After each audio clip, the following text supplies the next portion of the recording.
This is Vanessa Urena, and I'm really excited to announce my new store, Sword and Scythe, where I will be offering magical art, materia, and services beneath Mars and Saturn.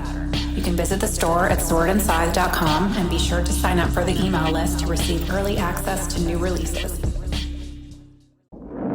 Speak the charm of me. There will come a time on the planet Earth when science and technology will be long forgotten. When wizards will rule the world. This is the Arnemancy Podcast. The world is weirder than we know. Join your host, Reverend Eric, and his diverse array of amazing guests in an exploration of tarot, magic, the occult, and the history of Western esotericism. The Arnemancy Podcast exists thanks to the support of generous listeners like you. Please consider supporting this podcast for as little as $1 a month at patreon.com/Arnemancy.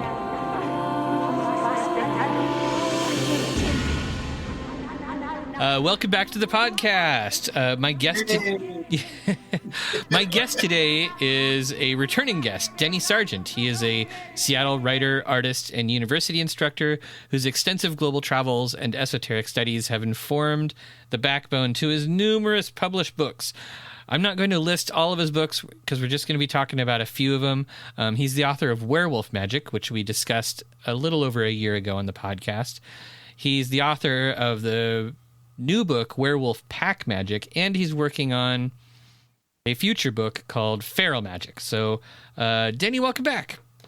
Well, thank you so much. The only thing I would add is that if people want to see what my books are and they want to see what I'm doing in my blog and whatnot, to go to werewolfmagic.com. And it's werewolf and then magic with a K. Werewolfmagic.com will get you anything you want. It's I'm kind also of possibly one of the best domain names you could get. I know. I couldn't believe I got it. I was shocked. I have two of them now that both go to my website. I've just gotten Feral Magick as well, which I'm also surprised nobody got. Yeah, but I have a K at the end of magic, and that throws some people. So that's true. Yeah. Werewolfmagic.com or feralmagic.com, depending on how feral or werewolfy you want to be. Yeah. I mean, I suppose one of the things we will have to do at some point in this episode is discuss the difference between being a werewolf and being feral, or the werewolf thing and the feral thing. But sure. But I'd like to start with talking about Werewolf Pack Magick. This book came out last year, and it's just out. It has a beautiful cover. No, they did a really nice job. They did. I'm sorry, but I'm obsessed with the cover. I had a handle in the cover. So that's Werewolf Magick. That's the one that we talked about before. And I think it's on its 10th or 11th printing. I cannot believe it. Are you kidding? That's amazing. I know. Congratulations. Well, thank you. I'm kind of like, really? There's a lot of werewolves. So it has the one wolf and then a bunch of the symbols that I use. Mm-hmm. So the new book, I just love the fact that to make it pack magic, they did 3 wolves. Yeah. And I know I'm just obsessed with the cover. And they were going to put them all 3 in a row. Mm-hmm. And they sent it to me. I said, no. You should have them all like with the full moon above them, you know? So I'm really It's a good idea. Yeah. I mean, it you. feels so thematic. It keeps with the theme. I mean, this is great. We have an audio podcast and we're discussing the artwork on the cover of your book, but people can go to the show notes and they can see pictures of the book covers. Anyhow, Werewolf Magick itself, I mean, when you first contacted me and you first told me the title, I was kind of like, oh man, that sounds really cheesy. I know everybody has that. It's fine. It's a perfectly legit reaction. Yeah. You know? But it's a good book. It's really fun. It's obvious that you kind of know your stuff, so it's not really fluffy, you know. I suppose for those of us with gray beards who have been reading Llewellyn books for a long time, we kind of remember that period when a lot of Llewellyn books were just a lot of fluff. So you'd see books like, Fairy Princess Magic or Dancing Elf Magic or whatever, and you'd be like, oh, looks like Llewellyn is up to their tricks. They have really they've really upped their game on multiple levels. I'm super happy to be working with them. The covers are really professional and really well done. They're much tougher on vetting citations and making sure that the bibliographies are legit, and that they definitely have improved over the years. My first book with them was in '94, Global Ritualism, which I was really proud. I'm still very proud of that book. Sort of a survey. It was going to be the basis of my doctoral thesis, but I was not unable, because of various things in my life, I was unable to go for a doctorate. But the idea of it was, I still think is brilliant, and it came across really well. It was really fun to do. Was by looking at what people all over the world did ritually, as opposed to what they believed. What I found is that everybody does the exact same things, no matter where you are, whether you're in Africa or Asia or in Judeo-Christianity. Sorry, my dog. You're just going to hear my... I feel like that was our deal last time, too.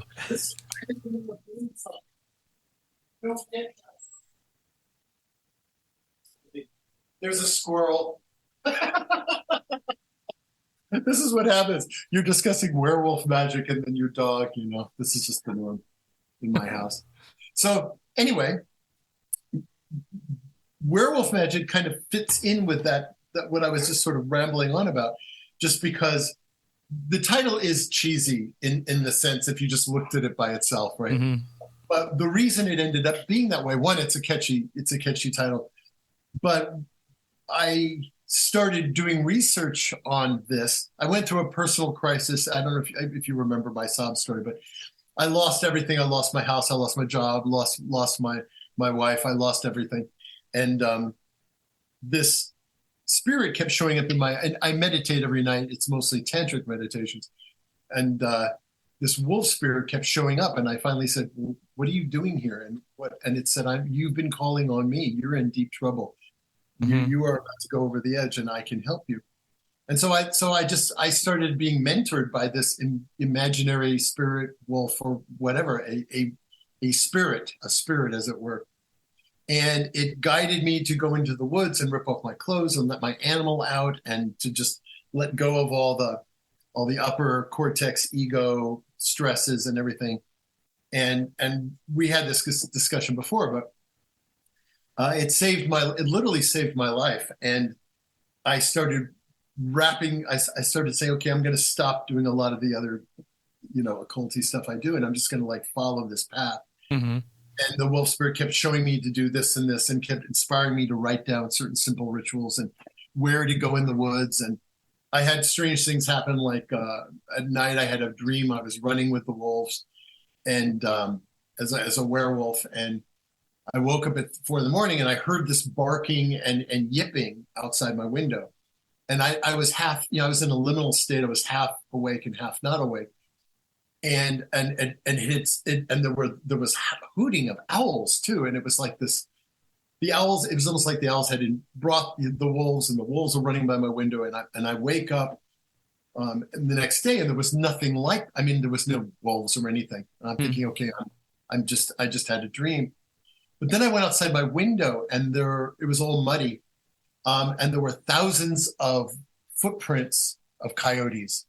So what it turned out was an entire pack of coyotes had run past my window, weirdly enough, right? And in my dreams, I was running with wolves and not coyotes. And then there were owls. From then on, there were owls that had perched in the woods outside my house. So it was these sorts of synchronicities happened a lot. And I'd go, I live in Seattle, so I can drive an hour, and I'm in deep woods with, bears and cougars and everything. And I would go up there, I would throw, this is where we are. And I would go up there, and I would just sort of throw myself in the middle of nature, and just on the full moon, and I would just rip off my clothes and follow the dictates of this wolf on how to shut down my brain and open up my animal brain what Carl Sagan called the dragon mind, which is the primordial brain, which is sort of inset within our brain. So, I mean, as we evolved, we contain all animals. I mean, this is a little esoteric for people, but we contain the DNA of all animals. Everything on this planet evolved from one cell. Mm-hmm. So we are hominids within the context of other animal species. We are hominids. We're animals, of course, but we're hominids. And like we are 95% chimpanzee DNA. Our DNA is only 5% different. And we're 87% the same as a wolf or a canine. So we contain that DNA, and we contain the what the occultists often spare called the ability for what's atavistic resurgence, which is a really neat term. And atavism is a unconscious existence of something deeper and darker and more primal within you, and that, you know, when people erupt in anger is a kind of artificial, a kind of resurgence, an atavistic resurgence. When people do crazy ass things like rip up something, or they said they're tapping into lower cortex functions and not upper. They're not thinking, oh, I'm gonna throw a rock through this window because that person really upset me. They have this sort of animalistic response, right? And so tapping into that and tapping into the science, and then I have this mystical thing going on. That's how Werewolf Magick sort of came to be. It wasn't going to be a book, and I certainly didn't expect a second book. But I started writing. I just kept track of writing it all down. It was my own personal journey and my own personal psychotherapy. And I would tell my friends, and they'd say, "You're out of your mind, but you should write a book." And I was like, "No, I don't want to write a book." And yes, I am out of my mind. This is my own therapeutic, weirdly naturalistic, therapeutic, feral stuff. But enough people pushed me into. I wrote up a quick proposal, and I went to PantheaCon, and I'm sure you remember. Sadly, PantheaCon is gone, but it was the greatest occult Lollapalooza that existed. And I went there with 5 proposals to talk to Llewellyn and Weisers about. And I just tagged on the 5th one with Werewolf Magick, which was my well, all right, I'll just bring it along. Uh-huh. And they didn't like any of my other proposals. And they both were like, oh, we want Werewolf Magick. And I'm like, you didn't even look at it. Like, you did not even look at it. You know? But I mean, they did. But I just thought it was so wacky. Well, I love that. I had all these serious things I wanted to do. I wanted to do on Tantra, which is something I've studied and worked with for decades. And I want to do something on this. And no. They said, no, we want this. And I'm like, oh my God. Then I went back and I realized I had to actually put it together.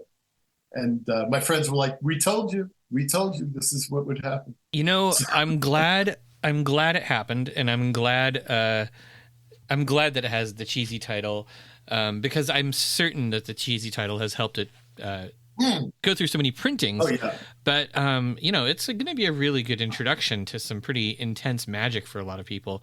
And it's funny, I was just thinking about, the whole question that non-occultists or non-esotericists will always have about, you believe in magic? That's ridiculous. What the hell is magic? And, describing it the way you have as this sort of, I suppose it's still difficult to communicate or to talk about spirit contact with the normies, but that is. But I talk about dreams a lot, though, when people hit a wall with that. I'm like, sure, that's one good way. I talk about liminal spaces, and even people who aren't into occult stuff understand liminality and liminal spaces.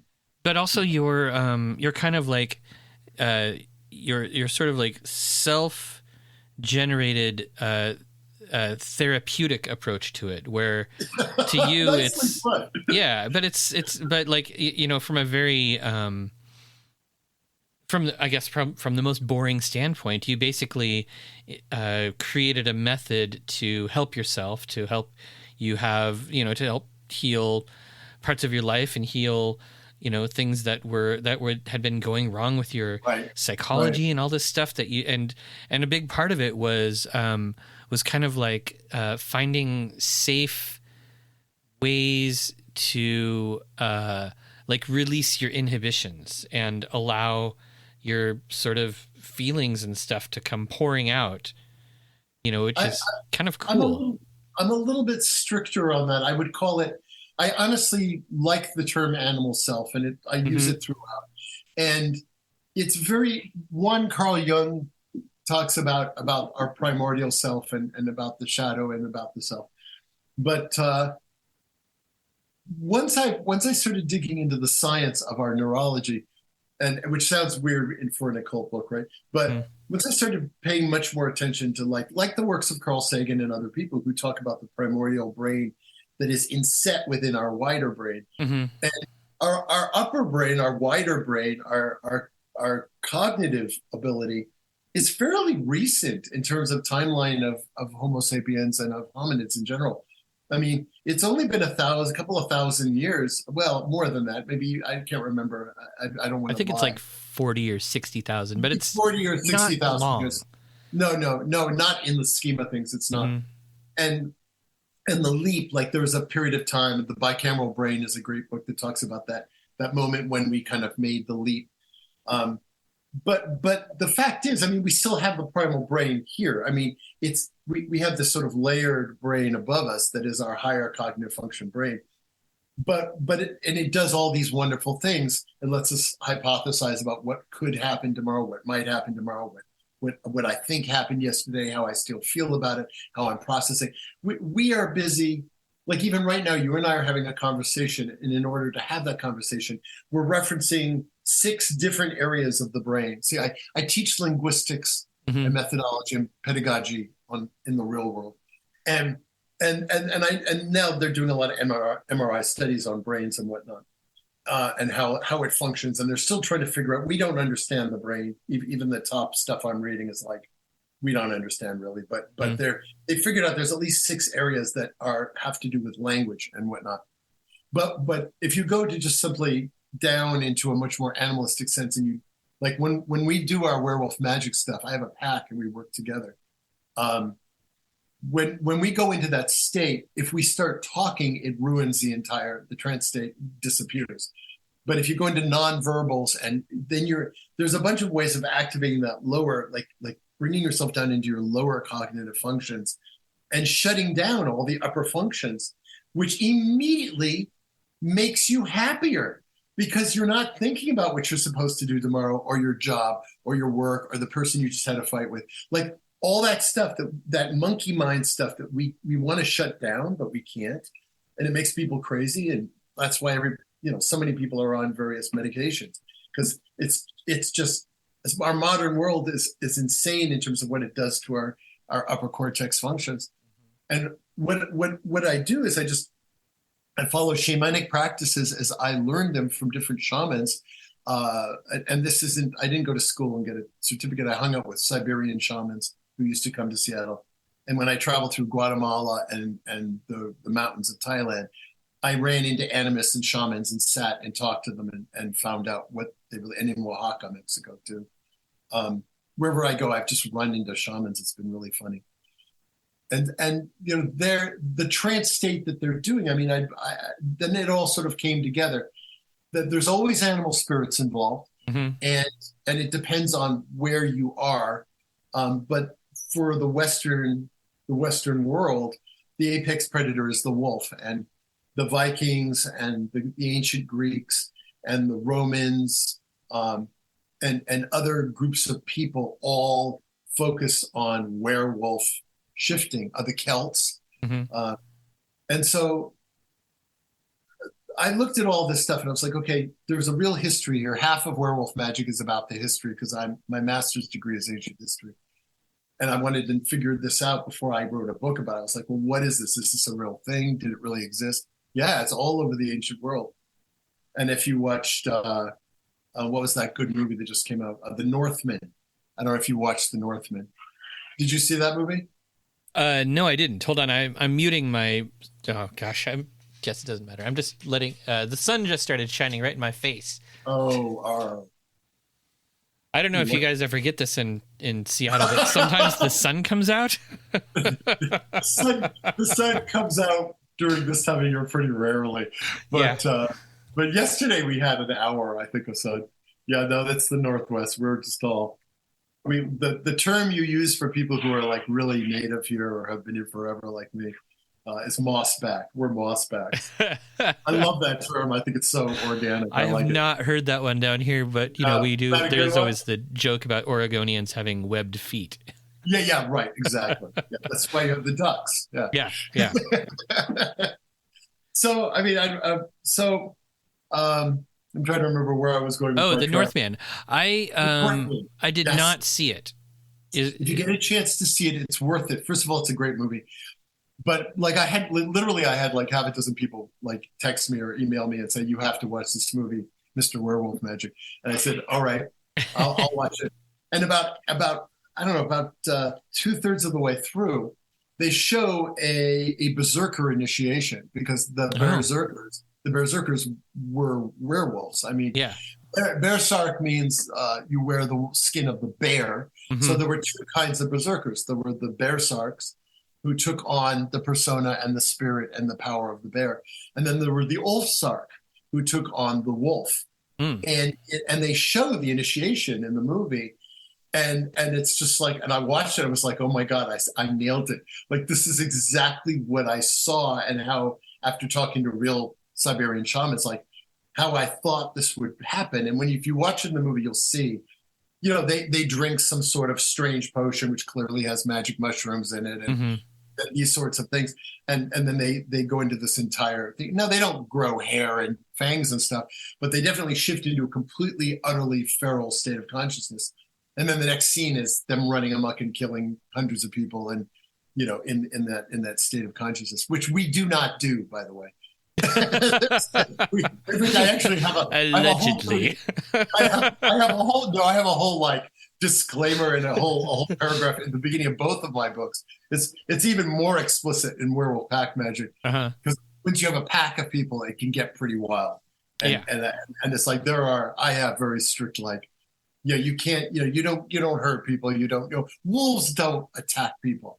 Everybody's like, has this mental thing that wolves out in the world. Oh no, wolves kill people. Wolves don't kill people. There's been virtually no evidence of it. They run away. They don't want anything to do with people. Yeah, because they're not that dumb. Bears kill people. Cougars, like near where I am, cougars eat a jogger at least once a year. I mean. I mean, it's true. Maybe joggers should stop being so delicious. Well, they should stop wearing their headphones. Maybe. That's what the Park Service said. Yeah, it's like if you're going to be jogging, like don't wear headphones so you can hear something coming up behind you. So yeah, I've tried to pull on things that were really happening. Plus my status, my experience with people who were really shamanic, and they would go through animal spirits, like and so a lot of the things they did, I tried to incorporate and see if I could find the sort of the sweet spot for going into that trance state. Right. And I found it for myself, and really was into it, and wrote the book and sold the book and did book. Well, what I didn't realize is there's this huge number of Facebook groups and organizations that are deeply into werewolves. I mean, a lot of them just are fans, like major fans, and they just love the concept of werewolf. But I dropped, once I wrote the book, I sort of dropped a little note in all these different Facebook groups, and all of a sudden I had tons of people who were like, "Oh my God, I knew I was a wolf. I go out in the woods and I blah blah blah blah blah." And I'm like, well, you're halfway there, and here's my book, and here's stuff that I know works. At least it worked for me. And then I started having people near me like ask for. They were really curious, and they wanted to try it out. Now I had never done it with a group of people before. And the intro to this book, this is Werewolf Pack Magic, is that I was at PantheaCon, and I was doing a workshop with the god Pan, and it was really funny. They set it up till I had to start at 11:30 and it ended at 1:30, and I didn't understand why until it happened, and then I understand why, because it was so loud and so boisterous and so insane that they didn't want me to ruin other people's presentations. So I did this Pan thing, and we did this Pan ritual, and of course you unleash Pan, everybody went nuts, and it got crazy and wild. And then we were done, and I said, well, we've got 20 minutes. I'm doing this thing, Werewolf Magic. How many of you want to try it out? I mean, I'd never done it with a group of people. So a lot of people left. They were like, no, we've had enough of you, And then I don't know, there was probably about, 100 people left, 80 people left. And I said, okay, let's just do some initial stuff. And I thought we would do some rocking and swaying and growling and howling and sort of go into, well, what shocked me was, like, we started going through this stuff, and they because I don't know, and then I realized it's a group, it's like, I don't know, mass hypnosis or I don't know, mob psychology or something, but they went under, like they went into a deep trance state so fast, it freaked me out. Mm-hmm. And then they went all feral and were growling and howling and wrestling and running around, and I was like, oh my God, what have I done? Because I really didn't have a plan. So I kind of brought it back, and I had them do something basic to sort of organize it. And then I taught them how to come out of the trance state. And they were reticent to do that, but they did. And then they were all excited about it. And they were like, oh my God, that was so fun. I'm like, all right, okay, this is, because I was doubting whether I wanted to get involved in doing this with groups of people. I mean, for obvious reasons. Right. But that sounds like a pretty good indicator. Yeah, it was a good indicator. And I had written, for myself, I'd written all these sort of rituals and practices if other people were going to be involved, but I wasn't that serious about it. And then Llewellyn said, yeah, you should definitely follow up with another book. So I already had some stuff written, and then I did some experiences. And lucky for me, I had a few occult friends in Seattle who wanted to try it. They were like, hey, you're doing this weird shit. We think you're crazy, but we'd like to try it out. And I was like, okay, come over and we'll read the book. They didn't read the whole book, but I said, you've got to read these sections, otherwise you won't understand what I'm doing. And they did. And they all went under, and then we ran around my backyard. I have woods in my backyard, you can see. Mm-hmm. And we were howling and growling and doing all this stuff. And then we came back and just sort of we brought ourselves back to, we had shut down our upper cortex, did the werewolf stuff as animals without talking and just growling and howling and all. I have a whole series of nonverbals to use. And then we came out of it, and they went nuts. They loved it. And everybody, and then the next day I followed up with them. I said, how do you feel today? And all of us felt great. And I've got to say, every time I do this, I feel 100% better the next day, because I basically have shut down this constant monkey mind stuff and just given my brain a rest and stepped out of that constant chattering, a million things happening. I mean, right now we're talking, but we're also thinking about, oh, well, later I have to do this, and tomorrow I have to do this. And I think somebody called me. I mean, we can't shut down from multitasking in our head, and it's chaotic and it's wearing. It's exhausting to be constant in that. And then to actually shut it down and just exist, which is what we do, all of a sudden you're open to Gaia, you're open to nature. Like the first time I did this in the woods, all of a sudden I shut down all my thinking, because everything's going on up here. And all of a sudden, like there was this rush of input and cognition from nature. And all of a sudden I perceived nature deeper and better and more thoroughly than I ever had in my life. And when I spent nights in the woods, and I would go off, I finally learned you have to put shoes on. You can run around naked, but you got to have shoes on. The first time I did I paid for it. And so then I learned, like, at least have shoes. And then I would wander around the woods at night in a werewolf consciousness. And I was an animal, and the other animals, like, I snuck up on a deer and scared the hell out of it. I snuck up on a raccoon and grabbed its leg. Stuff I couldn't do as a human. And everything was very intuitive. The trees were all like alive, and I could sort of feel and see the interconnectedness of the entire ecosystem. My hearing was 100% better than normal. My eyesight, I could see mostly in the dark. Really crazy stuff, right? And it seems like supernatural, but what I realized was we spend so much of our energy and our mental capacity in stuff that isn't really about awareness. It's about cognition. That when you shut that down, all of a sudden, the senses that you have seem to become far more powerful. But they've always been powerful. It's just you're not paying attention. You're too busy up here in your head. And once you're doing nothing but existing, all of a sudden everything opens up. It was potent. So I end like Werewolf Magic helped me really go deeper and more philosophical into what this was, and do some more research on shamanic practices and on so for example, in the book I have a drum. I have a shamanic drum. Actually, it's from the Olchi tribal people from Siberia. And so if you look at shamanism and you look at how it's done, there's a lot of rocking, swaying, drum beats. There are all these techniques that put you into a deep trance state.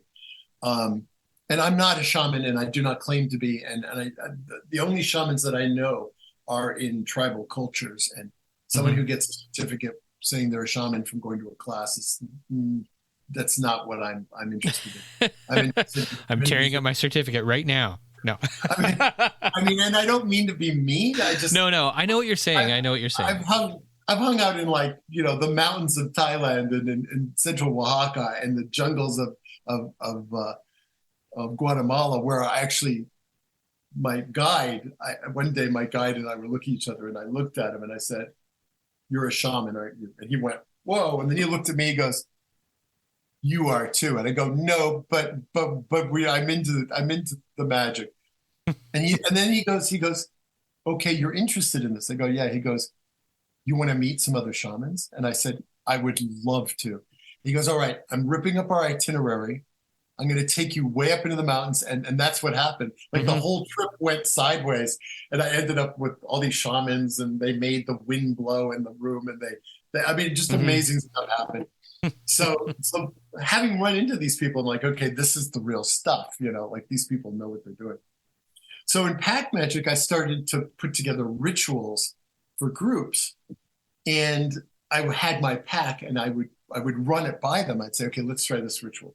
Right, and they would do it. And then afterwards they say, this is a little too long. You got too much words here. And so they really helped me. My pack, bless them. My pack helped me, like, rewrite and come to terms with a lot of stuff in here. And I would say, and make it more authentic and real. So. Yeah. Group ritual work. It's amazing how tricky it can be to, right. I mean, like, I'm involved in a lodge, and lodge ritual is one thing where you have sort of this very formal scripted thing going on, but actual magical ritual in a group where you want to have sort of like consciousness changing and all this stuff going on and things happening, that it's really tricky to script that. Yeah, it's always been like, I've been in lots of magical groups, and it's the smaller, tighter groups that are where magic gets done, I think. Yeah. I'm in the OTO and a few other things, and it's very open. There's a lot of stuff going on, but the magic work I do with groups of people here, it's a small, tight group of people who know exactly what they're doing and how to do it, and it's two different things. I mean, like ceremony is not magic, and so I agree Well, with you. I mean, it can be. It's just different. It can be, Yeah. but maybe light.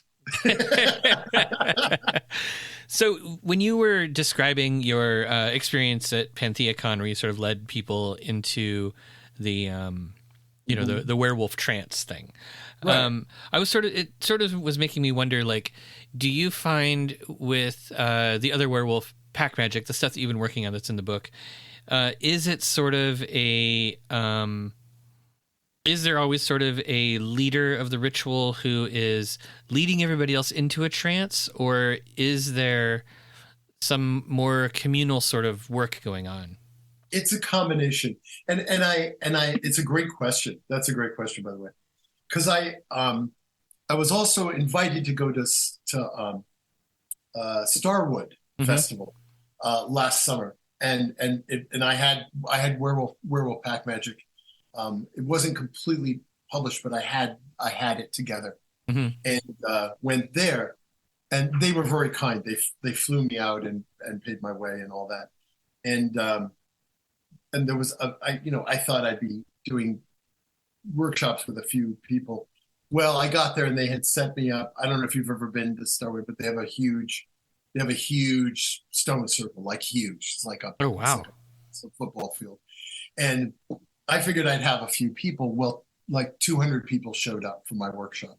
It was on the full moon too, which was perfect. Oh, and I saw all these people. I'm like, oh my God, what am I going to do? Like, is this going to work?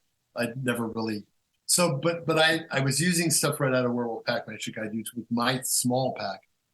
And I had gotten it better and honed it a little bit. And it worked extremely well. I mean, I had a lot of people with their arms crossed across the chest, like, go ahead, prove it, And I'm like, okay, well, this is what we're going to do. And if it works for you, good. And if not, not. So I was curious whether having more people would make it go faster and deeper. And it did. It did. All 200 people went under, and all of them. And they went under fast. And it kind of freaked me out. It was like, first we practice howling and growling and up howling and down howling. And I have a whole system for. Yeah, I remember those. Yeah. And it's on TikTok, by the way. Somebody filmed it because it's all black. You can't see who it is. So it's legal, I guess. And you just see the fire. And then there's me everybody going, oh, it's on TikTok. Somebody sent it to me. I was like, oh my God, it's on TikTok. That makes it real, right? I'm like, they're all like 200 people. Like a whole bunch of people started running around the circle on all fours, like loping with their hands and feet. And I had never seen this before in my life. I can't do this. I'm an old man. I'm not going to run around. I'm not going to run. I mean, I'd be like, oh, my back. There's no way I can do this. But it's just like people went like did the full on shapeshift into this form. I mean, it was wild. It was so wild. And at the end, like I was like, all right. I basically brought everybody body back together. Said, all right, we're gonna we're bringing it down. And like a whole bunch of them were like, no, no, we don't want to. And I said, no, you have to. I'm not gonna turn you loose on Starwood like this. I mean, there'll be fires and explosions, and I mean, I don't know what's gonna happen. I know there'll be a werewolf zombie apocalypse. I mean, exactly. I'm like, I want to come back to this event someday, and so we did it. I did the whole stage of. There's a whole. We talk about the dantian. We talk about like the fire chakra, and I have a whole strategy for making this happen in terms of your energetic body and in terms of your psychology. Stuff that it really isn't that occult, but it just together it makes some changes. And I got them all back down, and they were like, a bunch of them left, and like 100 of them stood there and said, "We want more. We want more." And I was like, of course, the full moon was right up there. I was like, I just was like this, like I'm like, ah. And the head of Starwood, she comes up, Starwood Princess, she comes up, and she had been involved in the event, and I hadn't seen her. And she got in front of them and said, "Oh, you guys want to do it again? Okay, you can do it when Denny will do it Wednesday night with you here." And I was like, "Okay," So I ended up doing three Werewolf Magic events at Starwood. Wow. And I know. That's what I said. I'm like, really? I thought my work was done. I mean, it's great that, I mean, I can understand why people love it so much. I think a lot of magic and the way a lot of magic is kind of presented now, it loses its sort of like sense of play too. It's too serious.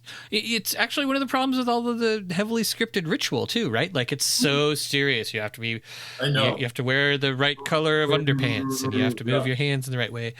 And it's funny because I'm sure that I in my brain I'm not drawing a direct line, but I'm sure that this was kind of inspired by our last talk together. I did a little. I did a Hecate invocation on Walpurgisnacht this past one. So I guess it was after we had spoken and before this time. But it was a really small group of people, and we did it around a bonfire outside. It was, shitty weather, but everybody had like musical instruments, and they were all playing this sort of like rhythmic thing going along while I was chanting all of these like barbarous names out of the PGM. Sure. Yeah, sure. Yeah, but it was we do Hecate work too. Yeah. There's Hecate work in the Werewolf Magic book.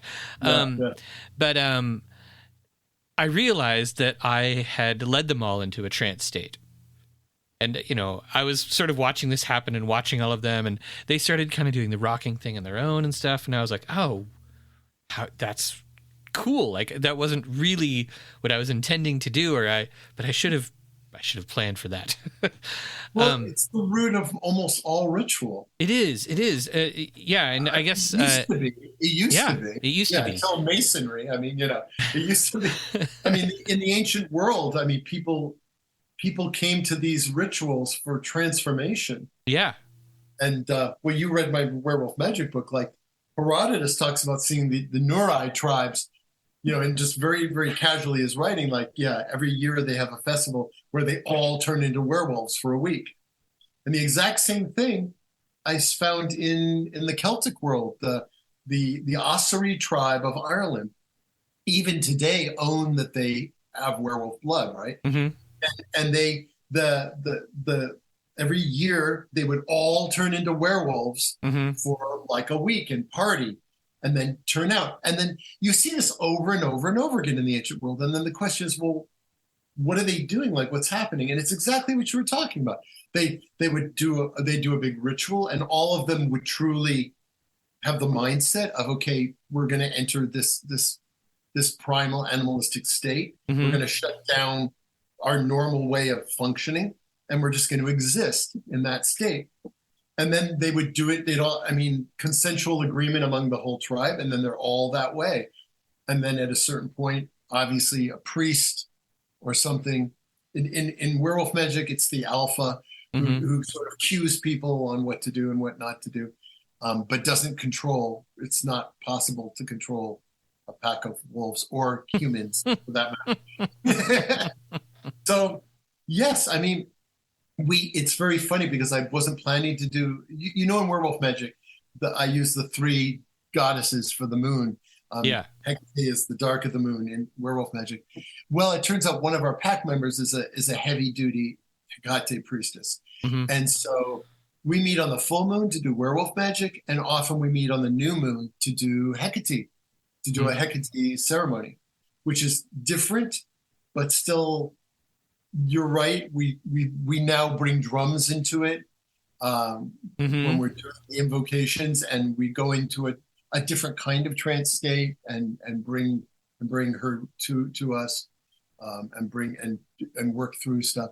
So I find the two are very compatible, And since you brought up Hecate, she's often shown with 3 dog heads, but Right. originally they were wolves. They were wolf heads. And in ancient Greece, the word for wolf and dog were interchangeable. Right. Right. So we see her as, you know, an important person, a person goddess, an important goddess in terms of this. And we don't have a lot of gods and goddesses, really. We Gaia, the Lord of the Forest, who can be any horned god or green man you want, and then the moon goddess in whatever form. But I try to keep it primal and focus on more of an animistic, you know, that this wolf spirit. And is it really a spirit or not? I mean, we can argue that, but I'm going to argue yes. Yeah. I mean, it sounds like one. Your entire interaction with it, the learning you've had, the changes that it sounds like a tutelary spirit for sure. Yeah, I think so too. And now I'm diving deep into animism, and honestly, I mean, everybody says the exact same thing. The first religion for our species was animism, and this worldview that everything's alive, and we've lost that. And as I'm reading about animism and connecting it with what I've already been doing, it's like, yeah, when I shut my brain down, when I'm in a trance state, when I'm in a werewolf trance state, everything's alive. Like I feel the trees and I see the, you know, I mean, everything is alive. And then I made the connection, like, oh my goodness, I'm going into like an animistic state of consciousness of seeing everything is alive, and I am part of that, which is exactly what Native Americans say and other tribal people say. You know, I was just reading Chief Seattle's comments, and he has a really interesting comment about how us stupid white people we kill animals left and right, and we're afraid of the woods. And he says, we don't fear the woods. We don't fear the forest because it's our home, and we know these animals, and we know, you know, we see it as this vast, like joyful offering of everything to us. We would have nothing without nature. And then he talks about the fact that that settlers, you know, white settlers were just slaughtering animals without understanding that, you know, you have to honor them. You connect with the deer before you kill it, and you ask it for its life. And then when it says yes, you promise that you're going to treat the spirit well. I mean, you know, we have relationships because, you know, as a lot of Native Americans say, a lot of tribal people say, you know, we're animals. I mean, we know we're animals, but we don't believe it. Judeo-Christianity kind of pulled us out of that. God gave us, you know, commandments to do whatever the hell we want and don't worry about destroying the planet. But we're animals, and that if you truly buy into that and can get into that consciousness, then you start working with animals. I mean, and it's happened to be a number of times, like Werewolf Pack Magic. The next one, I'm sorry, Feral Magick. I'm talking about the different animals that actually talk to me. I had a black bear hiking in the Adirondacks. I had a black bear come right up and sniff my chest. Like huge. Well, I was so dumb. I was a kid. And I was like 17 and probably high. I don't know. But I was just saw this bear coming in it. I didn't have the slightest bit of fear. I was utterly amazed, like, oh, a bear. And it came right up and sniffed my chest, you know? And I was like, and I felt no fear at all. And I felt like this bear was loving, and I was trying to reciprocate. And then everybody I was with started screaming at me, "Get out of there. What is wrong with you? Are you an idiot?" And all of a sudden I realized, like, oh yeah, this thing could like stomp me. And I said, well, bye. And it just got up and ran away. And I got, oh my God, they never let me hear the end of it. Well, but I've had numerous situations like that. You know? Let's talk about your new book. Feral Magick is the new one, right? And I assume it's not done yet. No. Okay. The proposal's finally done. That took me like 2 months to get the proposal done. Yeah. So is this book, I assume that this book is evolving out of your werewolf magic work. It is. It's broadening. So okay. So let's hear. Well, All right. So I have a Facebook author page, Denny Sargent author, and I have a whole bunch of people like these different people these werewolf people. I mean, it's a huge thing. I had no idea that there are millions and millions of werewolf fans out there, and most of them are just into the fun of it. Mm-hmm. But there are a significant number who, when they saw have my book, and they're like, oh, not only do I get to fantasize, I get to be one. I'm like, yeah. So I had various people write me and say, I identify more with like tigers or pumas or otters. Like people ask me about other animals. Oh. And I was like, wow, that's a really good point, And I was never obsessed with wolves. It's just that the wolf spirit is the one that came to me when I was at crisis, whether it was an archetypal force or a sublimated desire, or a real animal spirit. However, they're all the same to me. But in my life, I've had very many connections with other animals. Bear is one of them. And I started thinking, could I take the same methodology that has proven successful in werewolf magic and pack magic? And by the way, pack magic, I've updated it. So like the trance state stuff is different, has gotten better. Well, I got more input from other people and started working with my pack. And they would say things like, let's try this instead of that. And so actually werewolf pack magic has a lot more, it reiterates a lot of what's in werewolf magic, but it has a lot more stuff and a lot of rituals. And by the way, that's what I look like when I'm in trance state. That's a three-eyed werewolf. I know. That's pretty cool. And that's the spirit as it came to me, was a three-eyed werewolf. But anyway, so these different people were asking me about, well, what if I see myself as a tiger? So I thought, all right, can I take the same methodology and apply it to other animals? Well, the minute I went into that, and I've been thinking about it for like a year now, and I was like, well, how would one do this? And all of a sudden I realized, oh, I have to go further back, like the werewolf cults were classical, like prehistoric Greece and Mesopotamia, but then it became closer to our timeline with ancient Rome and Hellenistic Greece and the Vikings. And I realized I have to go back farther, like I have to go way back. So I started looking at animism, and all of a sudden I was like, that's it. Basically, what I'm doing with werewolf magic is a kind of animistic magic. Right. Because the ancient shamanic practices we still see in some places today came out of animism, because we know this because we see 50,000-year-old wall cave paintings with people with drums and headdresses, and we can see they're doing the same sort of thing. And I started looking at cave paintings and seeing people transforming into half lions, half humans, and half this and half human, and and I found the oldest. I found the oldest werewolf. It's a 40,000-year-old cave painting, and it's clearly a werewolf. It's a guy with a penis, and he's holding a spear, and he's hunting something, and he has a wolf head. I mean, they even call it the werewolf pictograph. So there it is. A theomorph. They like the anthropologists like theomorph better. Half animal, like that's more scientific. So I started diving. They're now into, like, well, maybe the wolf and the dude were roommates. Something like that, right? And it was that they got along consensually, and isn't that lovely? Yeah. and that's animism, ladies and gentlemen. So, okay, we crossed some sort of line there. Yeah. But anyway.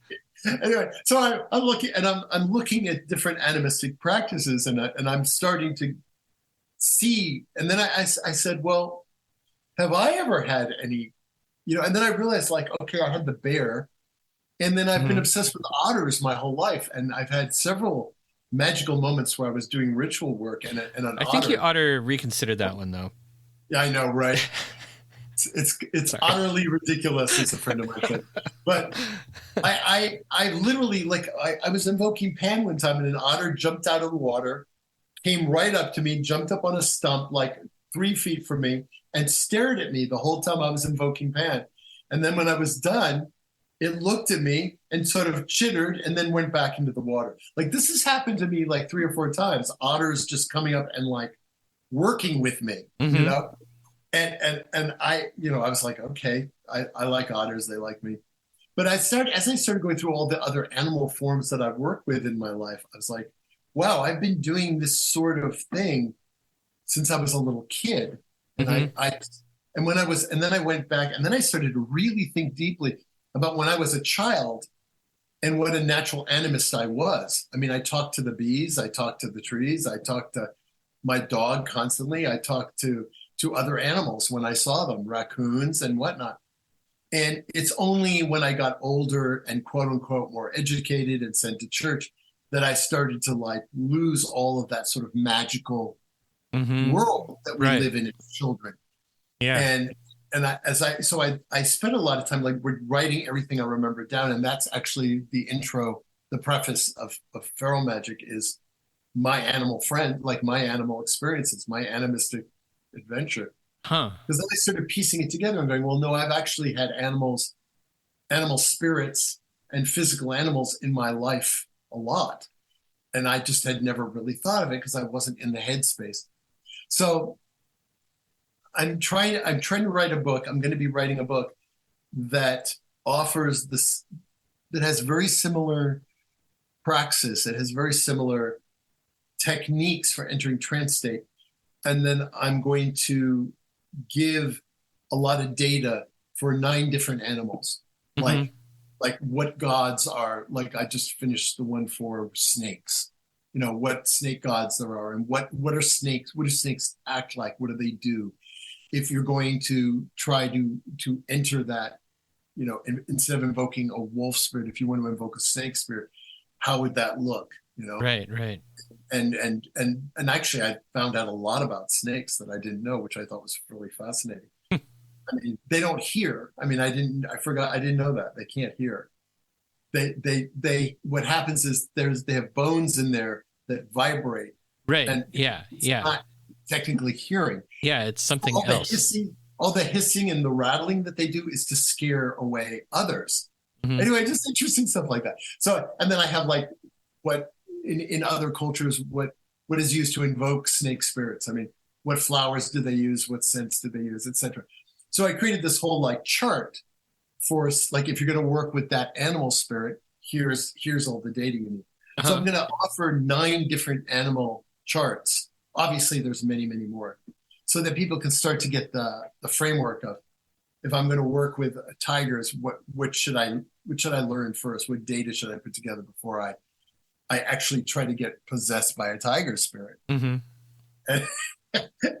And how can I avoid like killing my neighbors, or you know?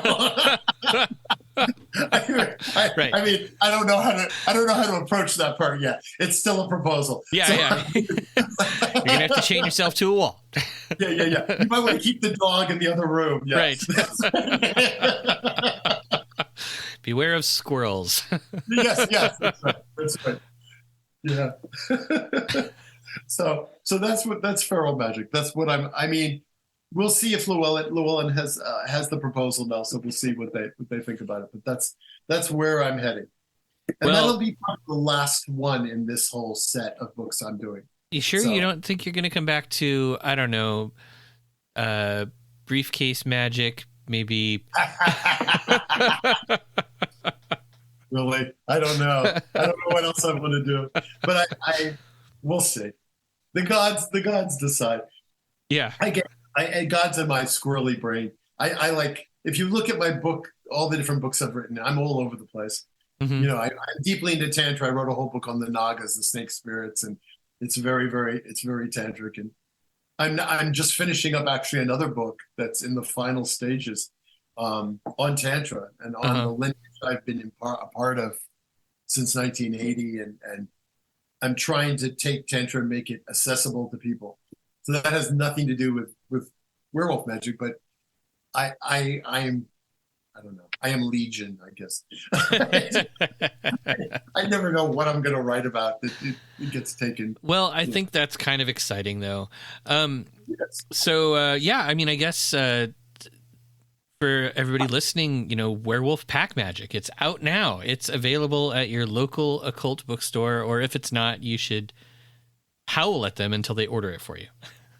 You know what's great about it is there's lots and lots of rituals, and it gives lots of instructions on how to form a pack, how to work, and then I have a lot of rules, like consensual rules about stuff, because people get pretty wild in this. Yeah, and I think it's really good to mention two things. One, there's a lot of weirdos out there who call themselves werewolves, I've discovered.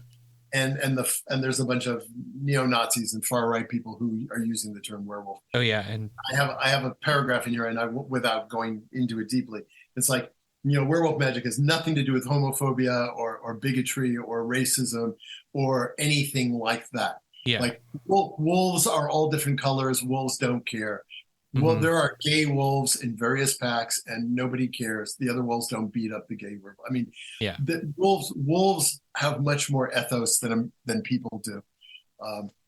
So that was the first thing I wanted to tell people, and the second thing is, that you have to work together, and you have to bond, and you have to be respectful of each other. And the role of the alpha is not to be the cop, but to be the parent. And that's what current not anthropologists, but biologists are no longer, the general idea of what an alpha is in a pack has changed completely. Right. The alpha is basically the most parental one, whether it's a male or female wolf. And they're the ones who make sure everybody gets to where they're supposed to go, and that if a wolf is hurt, that, so that's all it is. The wolf is just like the den mother, den father, to make sure it's okay, Yeah. Well, why don't you remind people where to find you on the internet? Well, you can find me on the internet at werewolfmagic.com. WEREWOLFMAGICK.com. And that's my blog, and I post things there all the time. I take links to different podcasts, like your podcast is there, and I have links to all that stuff. And I'm writing ongoing blogs. I'll be posting something about my new books soon. And I'm on Facebook at Denny Sargent, and my author page is Denny Sargent Author. And I'm open to hearing from anyone. And I look forward actually to people writing me and talking to me. Yeah. All right. Excellent. I will make sure that there are links to all of those things in the show notes. Oh, thank you. Yeah. And thank you for being a return guest. This was fun. And yeah, it's fun. The werewolf, that's one of the things that I really love about this stuff is it's not cheesy and it's fun. This has been another episode of the Arnemancy Podcast. Thank you for joining me. I have been your host, Reverend Eric. You can find Arnemancy online at arnemancy.com, and you can subscribe to this podcast anywhere podcasts are found. If you like what you hear, please consider supporting the Arnemancy Project for as little as $1 a month at patreon.com/Arnemancy.